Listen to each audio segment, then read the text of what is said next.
What's going on, guys? This is Real Deal Fantasy HQ with your boy LQ, back in for another great episode. And today's episode is a drop 'em, keep 'em list. Playoffs are around the corner, people. We do not need bench warmers. And there's some guys that you just need to hold on just a little bit longer. They're going to start cooking up in the playoffs. They're going to be very helpful. They're going to be serviceable. You got injuries, you got COVID, all this craziness still going on. So these guys just to hold on just a little bit longer so they can help you guys out to bring home the gold. So I don't want to waste any more time. So let's get right into the episode.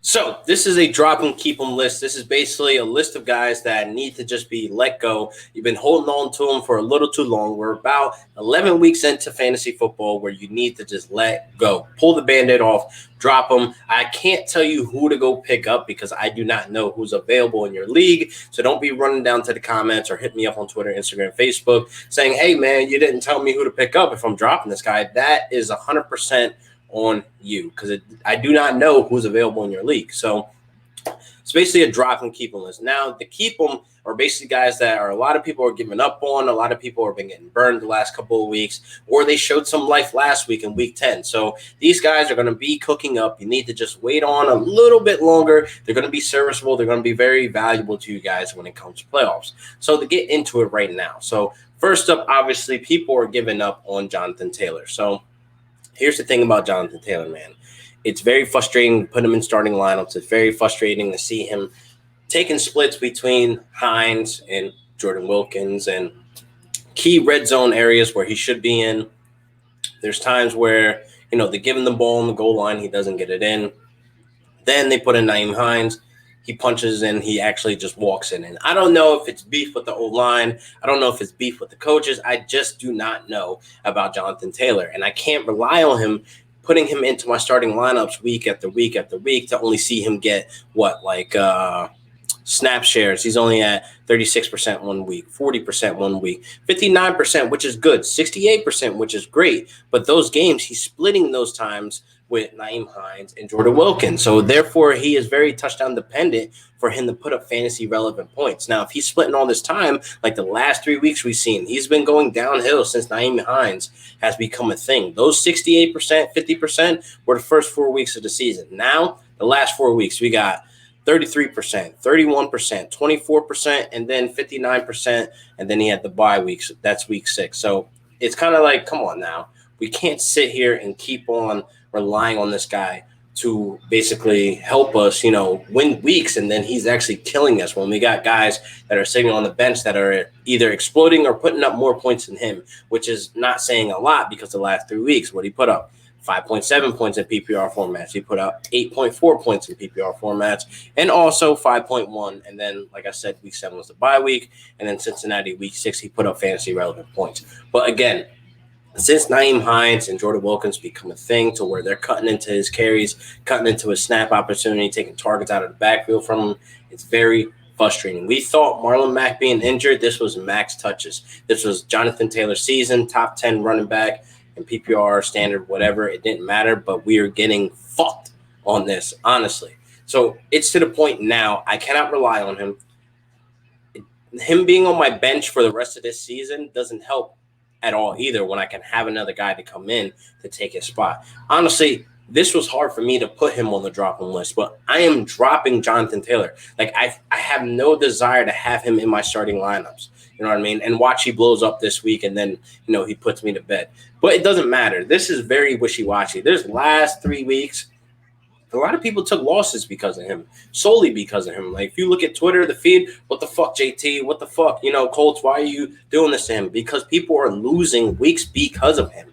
So I'm to the point where he doesn't help me on my bench at all. You know what I mean? Like I said, I don't know who's out there for you to pick up. I don't know who's out there available. So kind of got to just deal with it. You know what I mean? Just rip the Band-Aid off and go do your research. Go find a guy on the waiver wire and, just deal with it, because I cannot have Jonathan Taylor on my team right now doing the things he's doing when I have him in my starting lineup. So Jonathan Taylor, I am dropping people. I am dropping like a bad habit, man. I couldn't believe I had to put him on this list, but it is what it is.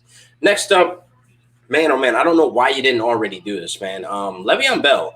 Le'Veon Bell has been a ghost, and he's changed teams. I mean, he's on the Kansas City Chiefs, a high-power offense where he has the opportunity. Maybe he's taking time learning the playbook, but hey, we're about 3 weeks in, where he should have learned something. It's not that hard to be your position, to run left, to run right, or run up, up the middle. But he's been very underwhelming. CH is not let go on that job. He's not going to let it go anytime soon. I mean, they're trying to get Bell involved, but he's not getting involved enough to where he's putting up fantasy relevant points. And a lot of people invested high on Le'Veon Bell this year.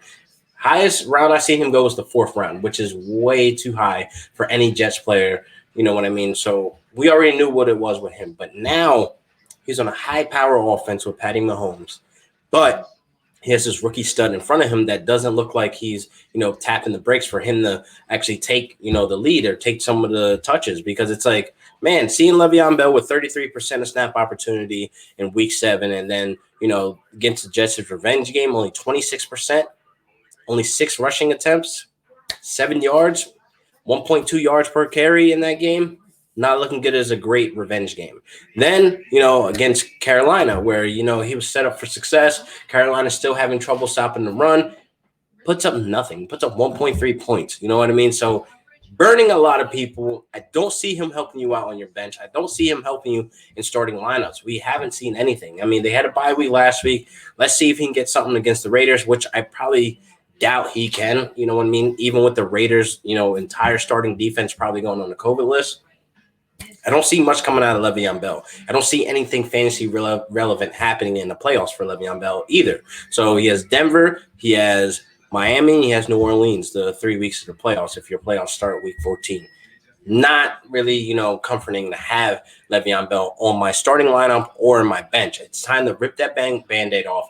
Let him sit on the wire. Let him rot on the wire, because there's nothing we're getting out of Le'Veon Bell to help us bring home the gold, people. So drop the kid. Drop him like a bad habit, man. It's very frustrating to have these guys that we draft high, we have these high investments on, and they end up just doing nothing all season. They've just been hurting you more than helping you. And it's about time we let them go. But moving on, I'm going to jump to Alexander Mattison, man. What a big oof. So Alexander Mattison was probably one of the top 3 handcuffs going into the offseason, where it was kind of like we knew Dalvin Cook was either going to hold out or get injured, and he ended up getting injured. And then when his name was called upon, when we were like, yo, this is the matchup, man. This is the time where Alexander Mattison can shine, where he could be, the stud, where there's no drop-off from Dalvin Cook to Alexander Mattison. Then, wow, were we not awakened? So the last 4 weeks, not counting the bye week, I just say, he put up nothing. He basically put up nothing to help you in your starting lineups. I even gave him a shot, against Atlanta, thinking like, woo, this is going to be it, man. This is going to be the game that he goes off. 4 points. Then he had the bye week. Okay, cool. Division game against Green Bay, 0.8 points. 6.9 points, and obviously Dalvin Cook was back. But still, I'm looking at it like, why did I waste a waiver wire priority 1 when he was able to step up in those 2 games that he was asked upon? Not counting the bye week, obviously. And he did nothing for me. He burned me. I don't see Dalvin Cook slowing down anytime soon. He could face injury again, but when he was asked to step up and show out Alexander Mattison, he did not. So he was looking like a straight dud out there, people. Like, it looked like he couldn't get anything going. So it's very frustrating to have him on my bench. You know what I mean? Just sitting there rotting. Like, what is he doing for me on the bench? I know people are holding on to him, just, not hoping, but, if Cook gets injured again, they're going to feel happy. Like, yeah, I'm glad I kept him. And then it's like, you glad him kept him to put in your starting lineup to put up duds. You know what I mean? That's very frustrating. So I think it's time to move on from Alexander Mattison. I personally did. I dropped him in 2 leagues. I don't feel like he's going to be anything to help me bring home the gold, people. I don't think he's going to help me in the playoffs, because obviously Dalvin Cook, pending health, pending anything else that's going on, COVID, etc. I really think Alexander Mattison sitting on your bench is just rotting away. When there's guys you could pick up in your leagues, if you're in a 10-man, deep league, 14, whatever the case may be, there's somebody out there that you could pick up who can be fantasy relevant, that can give you between 8 to 10 points, because Alexander Madison's not even doing that, because he's a backup to a superstar that's scoring 1,000 fantasy points a week. So there's that. That's why I'm moving on from Alexander Mattison, because again, I don't see him helping me much. But moving on, man. Next, Greg Ward, man. Oh man, this was something interesting. I actually thought he was going to be consistent. I actually thought he was going to be able to help Carson Wentz to be a weapon, but he's getting overshadowed, man. Getting overshadowed by Fogelman, or however you say his name. I feel like it's to the point where we giving him week after week after week, and it's time to drop him, people. It's time to bring in somebody who's actually going to put up some points.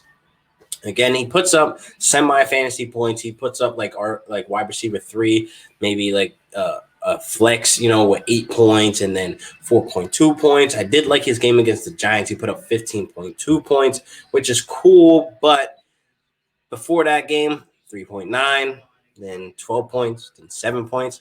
And then when everybody rushed to go get him in week 3 against Cincinnati, you know what I mean? 20.6 points. So it's like, it's not consistent. It's not a guy that you could depend on in your lineup. It's not a start and forget. He's not very, full sending. It's not confidence when you're putting them into starting lineups. So when it comes to playoffs, people, here's the thing. When it comes to playoffs, they have Green Bay, week 13, New Orleans, 14, Arizona, 15, Dallas, 16. So if you're in a championship, let's just say you roll the dice and he comes up big, being that the defense we know is trash. But let's not forget, they faced Dallas already. He put up a whopping 4.2 points against the Dallas Cowboys. That was not a game for him to shine. He's getting the targets, people. It's not like he doesn't have the volume. 6, 5, 3, 6 again, 5 targets. That's something very impressive for a guy who has basically a superstar on the other side of him. And Alshon Jeffrey should be back. Ertz is back, I think, and all these other weapons that are coming in that are going to take away from him. You know what I mean? They're just entities there that are just bound to take away targets from him. So it's not like he doesn't have the opportunity as well either, because he's roughly on the field 80%, 75%, 95%, 92%.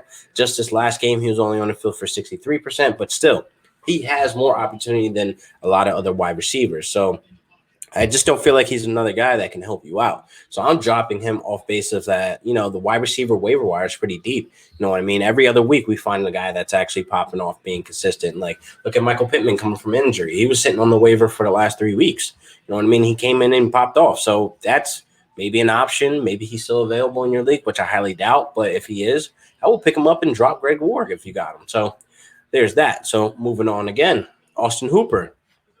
Now, this is weird. He faced injury, yes, I know. Odell Beckham is not in the picture as well, so those targets got to go somewhere, right? But this past game with 85% snap opportunity, put up 2.1 points against the Houston Texans, which is a terrible defense, man. They're at the bottom of the list with passing, rushing. They're just a bad defense, and Austin Hooper couldn't get anything going. I know he's coming off of an injury, but he had the bye week to fully recover. Just not feeling it. He had 85% snap rate opportunity, so that lets me know he was healthy enough to get something going, but just roughly didn't see the targets and didn't bring in, both catches and both targets that he was targeted. 11 yards, 2.1 points. Again, I wasn't a fan of Austin Hooper going to the Browns to begin with, so I'm not an owner, so I don't know how it's been owning him. I know he had like a little small streak where he was putting up 14, 10 points, which was, I guess, giving life, but the first 3 weeks he gave you 3, 4, 5, and Austin Hooper was drafted very high.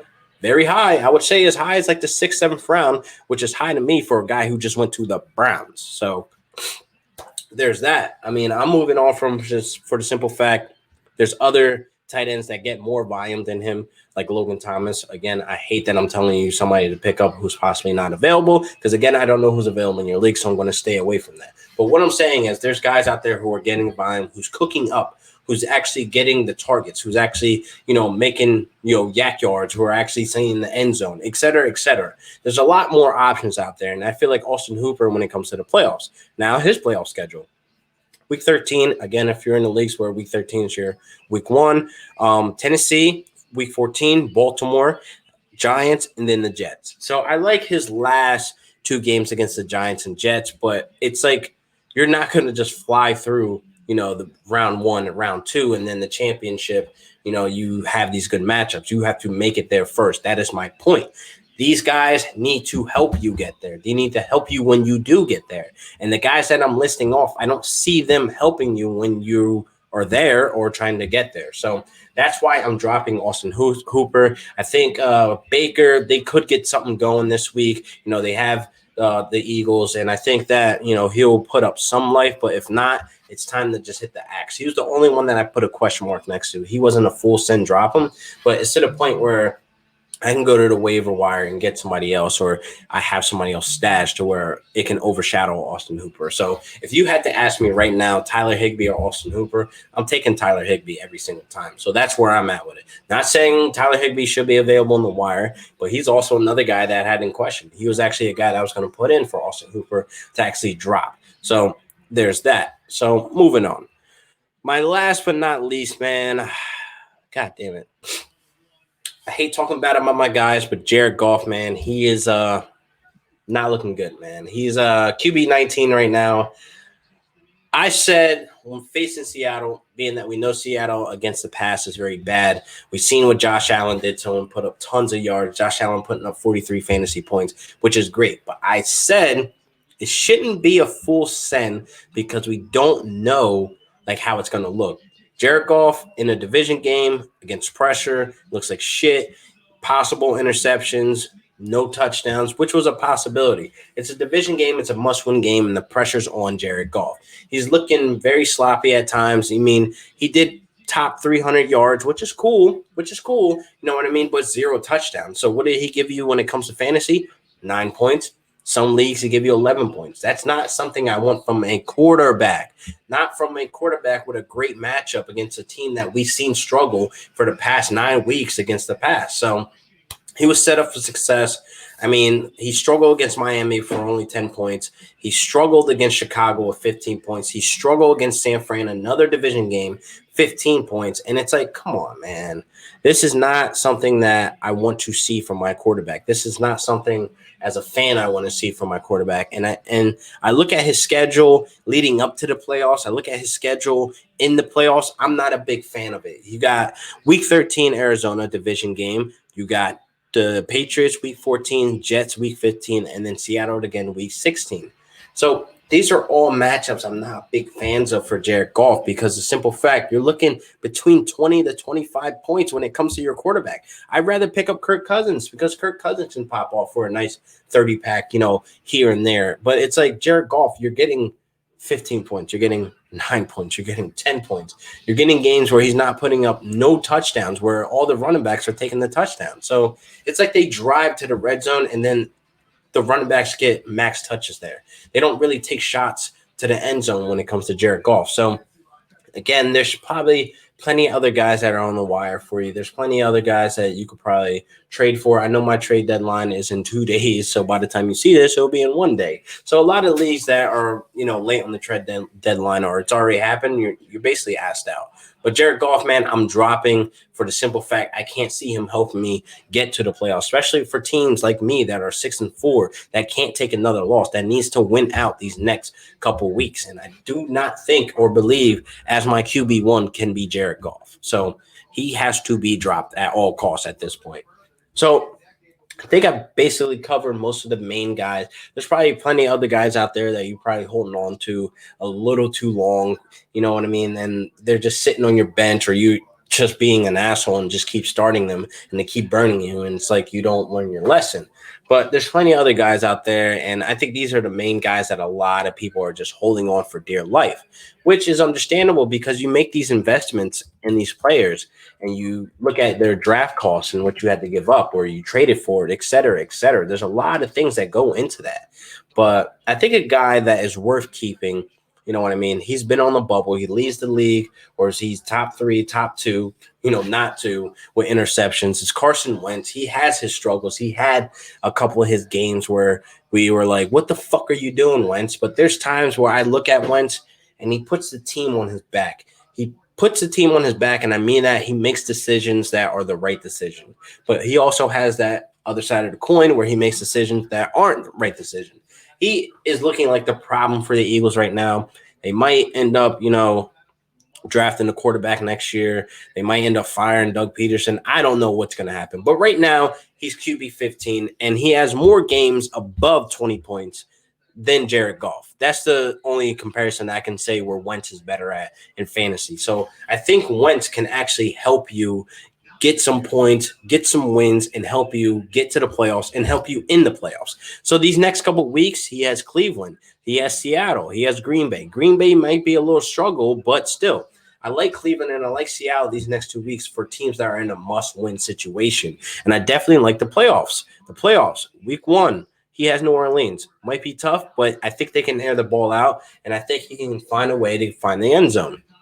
Then Arizona. Arizona's been looking a little shaky these last couple of weeks, defensive-wise. And then he has Dallas in the championship.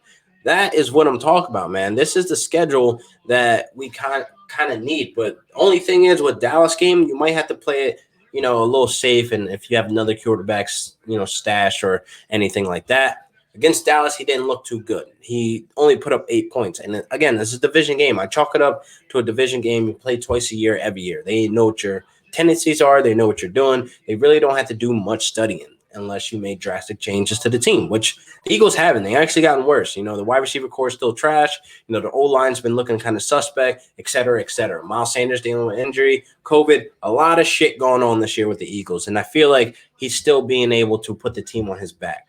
Outside of the division games, he's been looking good, man. I mean, I can't hate on the guy. Like I said, he has more 20-point games, more 25-point games, more 30-pack games than Jared Goff. So that's where I'm sitting at it with it. With him being QB 15, I would expect worse. I would expect him to be like QB 22 or 25 and et cetera. But he's not. He's QB 15, top 20 quarterback in fantasy football. You got to keep him, be patient. And there's a lot of guys out there that are floating on the wire that are way worse that can actually end up doing, damage to your team going to the playoffs. So I'm keeping Wentz, man. I actually like, the schedule he has coming up, and I'm not going to be a hater about it.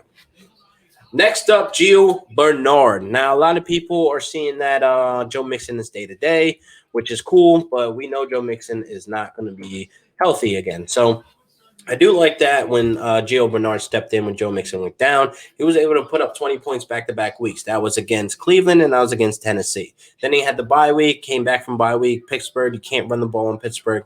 And a division game, that was a given. So Joe Mixon should be on the way back, but he's day-to-day.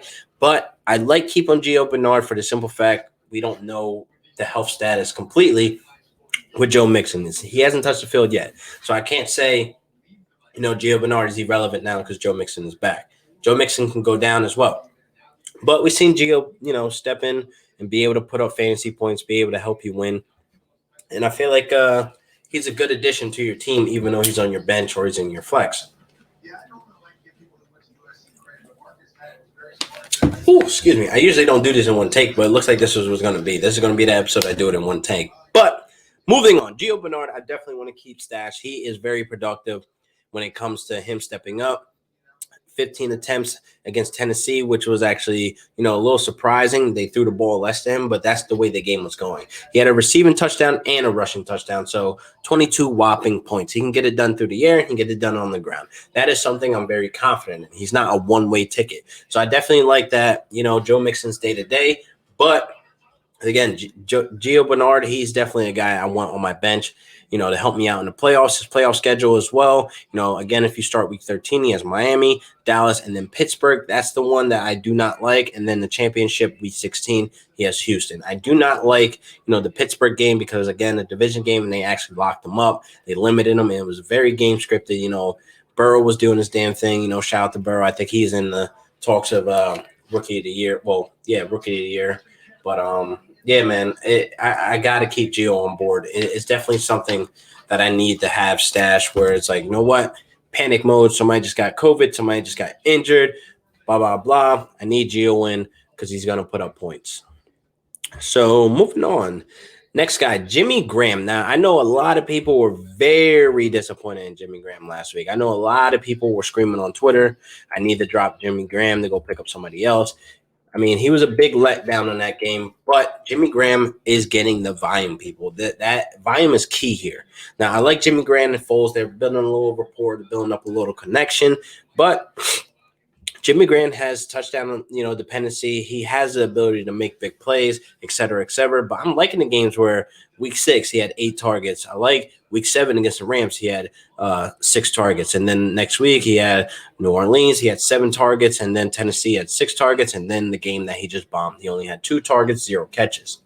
Okay, he bombed it. He put up a big dud. He put up a big donut. It's fine. Do not give up on him just yet. There's a time and place to be dropping players like him when he has big playability, where he has Nick Foles, who's actually targeting him, who's actually looking to him, who's actually treating him as if he's Zach Ertz. So I'm not going to stay away from that. I can't drop that. I can't full send him to the waiver wire. I'm going to hold on to Jimmy Graham until I see otherwise these next couple of weeks. He has Green Bay, he has Detroit, he has Houston the next couple of weeks. I would like to see how that wraps up. He's only projected about 8 points, and that's fine. When your tight end's projected 8 points, he gives you 10 points. That's a win. That's a dub. I like that. That's a touchdown here or there, whatever the case may be. I do like Jimmy Graham going into the playoffs as well. I like his matchups. I like Detroit. I like Houston, and I like Minnesota, even though he just put up a dud last week. They're probably going to change shit up. There may be a chance we might see Trubisky as well. I mean, his targets with Trubisky, they were looking good. Week 1, 7, and then the next week against the Giants, he only had 1. I do not know why that is. That trash. But Atlanta, he had 10 targets, you know what I mean? And he put up big points as well there. He had 23 fantasy points. So that's definitely something I'm leaning on. And then I think that's when they made the change going against Indianapolis, I believe. Yeah. So he only had 5 targets, 7 points, fantasy points. But that was the first game that we saw, Nick Foles step in and step out and then try to build that rapport. So I'm keeping Jimmy Graham just a little bit longer. Last but not least, a man I said to sit, a man I said I was on the ropes of dropping because back-to-back weeks of just straight trash. Mark Andrews, people. He was looking very wishy-washy, man. Now, the first week 1, he showed up and showed out. 22 points, that's what we want from him. Division game, we need you to put up big points to make a statement. Then the following couple weeks, he had 3 points, 4 points, and then boom, week 4, he blows up again, 20 points. Week 5, 17 points. Week 6, 4 points. Bye week, that's a bad taste, you know what I mean? And then comes back from the bye, 5 points against Pittsburgh, against the Colts, 5 points. And then, the Patriots, he put up 13 points, but I kind of want to see him get back in the end zone. That's my problem. He's not looking like a big red zone target anymore. It's not something that we're kind of used to after what we saw last season with Mark Andrews. So I need to see him getting targeted in the end zone more. I need to see him, making more big plays. I don't know if it's injury. I don't know if there's some type of game scripted plan to not, zero in on Mark Andrews, but Boyle is out for the season with a broken leg, what it looked like. Basically, he snapped that shit in 2. So Mark Andrews might see an increase, you know what I mean? Because we already knew he was like, splitting, shares with Boyle and other tight ends, even when Hayden Hurst was there. So it's like, man, oh man, it's like crazy how they, rotate the, the tight ends. But again, we knew what it was. I mean, with Boyle out now, Mark Andrews looked like the sole, tight end there to be. Did I say Mark Boyle? It's Nick Boyle. Am I an idiot? But anyway, Mark Andrews has the ability to be the focal point now. Him and Marquise Brown were leading each other back and forth with targets, per week. I do like that he's coming off of a 9-target game, with Boyle out now that he's not sharing. So we should see an increase. I'm holding on to him solely because of that, only because Boyle got injured, and I think his low playoff run might be good. Week 13, he has Dallas, Cleveland, Jacksonville, and then the Giants. These are games that I think, Lamar Jackson can step up and show out. We know Jackson struggles against decent or even good, defenses. So these defenses are a little wishy-washy where I think Mark Andrews can have a big game. So I really don't have anybody else. I want you guys to leave a comment below on what you guys think about the episode. Guys you are holding on to a little too long and need the question if you want to drop them or keep them, just leave it down below. Like and subscribe for your board. Make sure you get the boy's name out, man. I love when you guys send, my videos out to other people and I get new fans, new audience, new content, always fire content on the way. So I definitely take this. I don't really need to edit it. Probably do a little, wishy-washy shit over here where I put like a list of things. It doesn't matter. I'm going to do some weird shit and then, it'll be fire content because everything I do and everything I touch is gold, baby. So I want to thank you guys for coming by for another great episode of Real Deal Fantasy HQ with your boy LQ.